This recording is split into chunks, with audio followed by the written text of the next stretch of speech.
We finally finished the scoring, so we have full visuals. Today we'll add sound. This top section is the brick hit FIFO.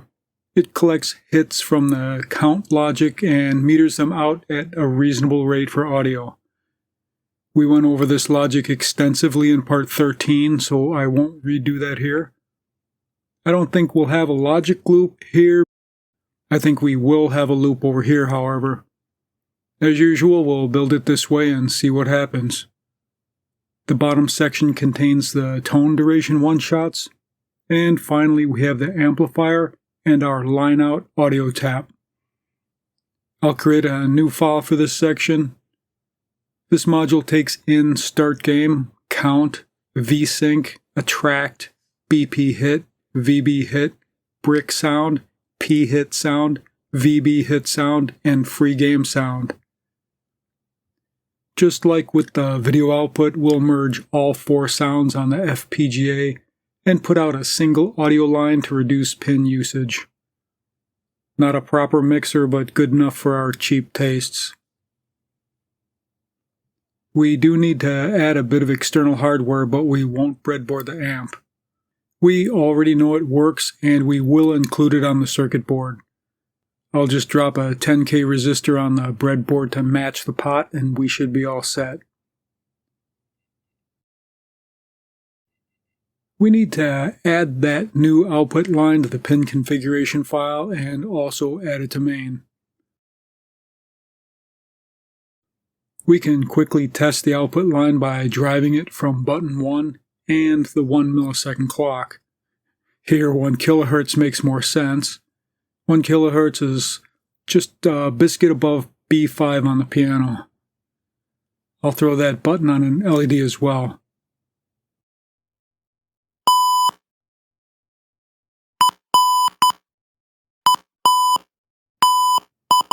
Well, that's rad. Literally. Remove that test stuff. Let's add that 74123 to the timers file. For inputs, we'll need the clock and a duration parameter. Then trigger inputs A and B and clear. We'll emit both the regular and inverted outputs. I'll add a register to hold our tick timer.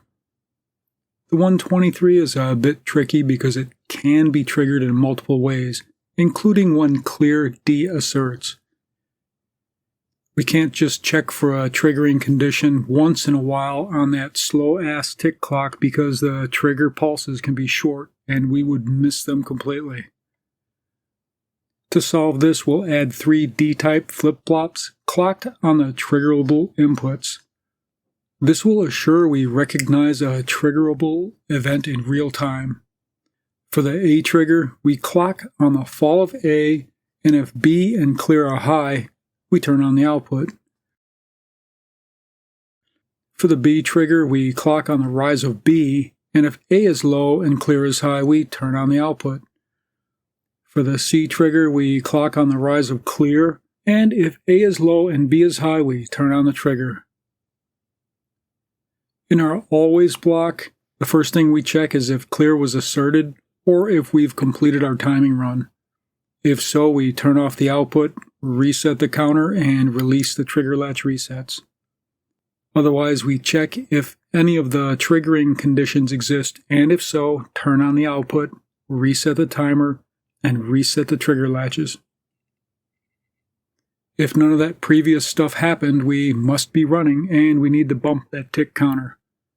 We also release the trigger latch resets to allow subsequent triggering or re-triggering. And finally, we can assign the inverted output. Even though we can trigger at any time, the outputs here can only change on the rise of the 1 millisecond clock. This is fine for our timing needs, but if you need better resolution for something else, increase that clock and adjust the particulars as necessary. We can test one of these visually. I'll set the period to 2 seconds. We'll trigger on button 1 and clear on button 2. I'll temporarily route that to the EGL lamp, and we might as well show the buttons too. try out a single trigger. Good. Trigger and re-trigger to extend, and that works. Trigger and cancel.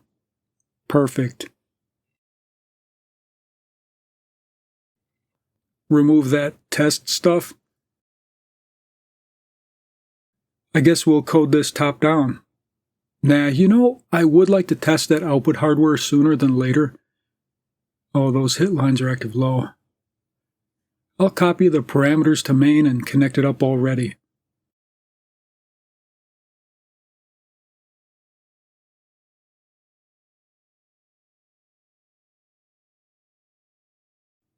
I'm going to connect the two debug buttons to simulate paddle and sidewall hits. We're going to pull the tones from the video counters instead of the ball counters. A bit more convenient, and they are equivalent frequencies. I'll just tie that down for now. The audio output will then drive the main port directly, so we don't need a wire. But we do need to remove that temporary assignment. Now we can just add the paddle and side hit one shots, but before that I'll define the various sound durations. Not that you'd want to change them, but it bothers me to have constants in the code.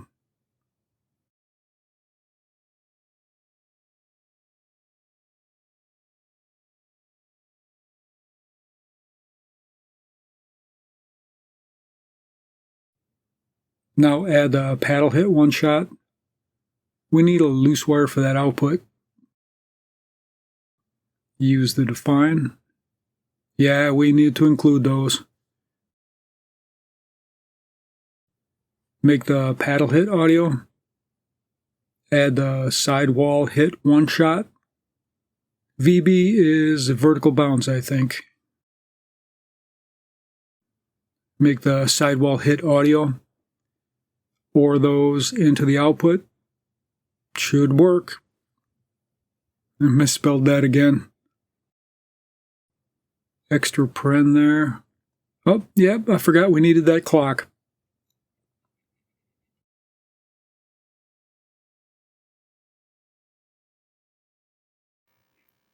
Turn that on. Works fine.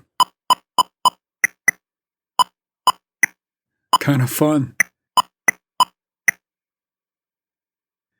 I guess we can wire those up already and test the sidewall and paddle hits.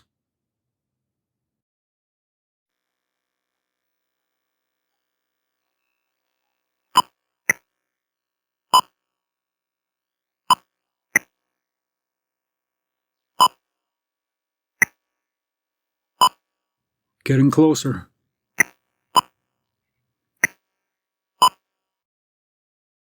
Now the fun part.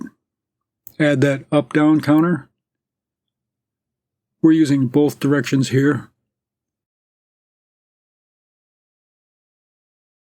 Then the SR latch. NAND those together. Then the pacing one shot. Even though the up-down lines are driven low, they're not marked as inverted because the count happens on the rising edge. Now add the tone duration one shot.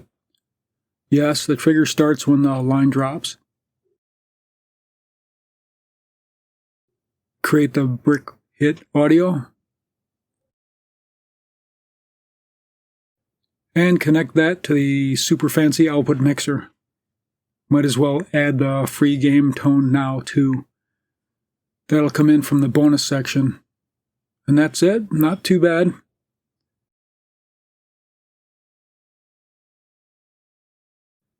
Oh, wrong port name. I really need to define that duration.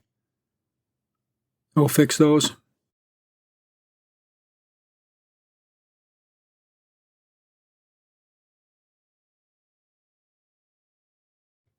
That feels better. I misspelled that wire.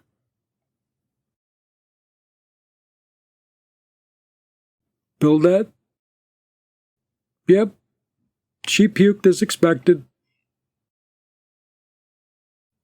We have a lot of loop busting options, but I think we'll stick to what we did last time and delay borrow out by 1/2 clock cycle and see what happens.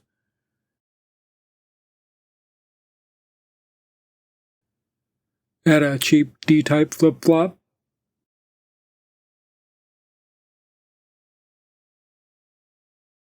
And use the delayed borrow out in that NAND gate. We'll also need the clock line, so add that.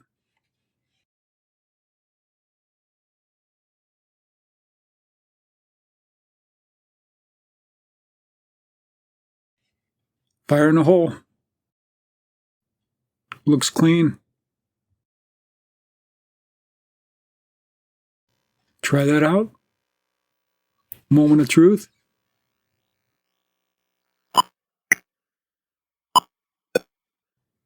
Single brick hit works.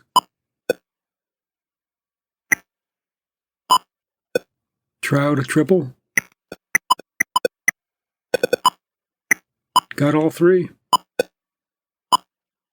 Try 5.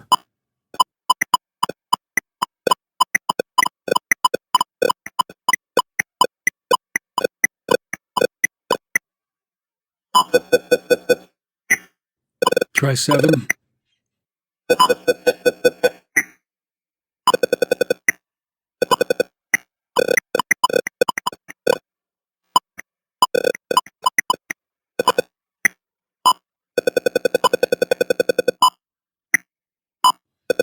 And go nuts.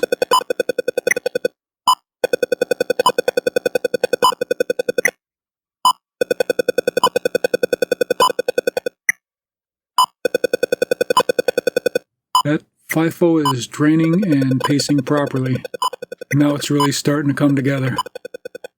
Great, today we successfully built and tested the sound module. Time to start making money, so in the next part we'll do the coinage and credit circuits.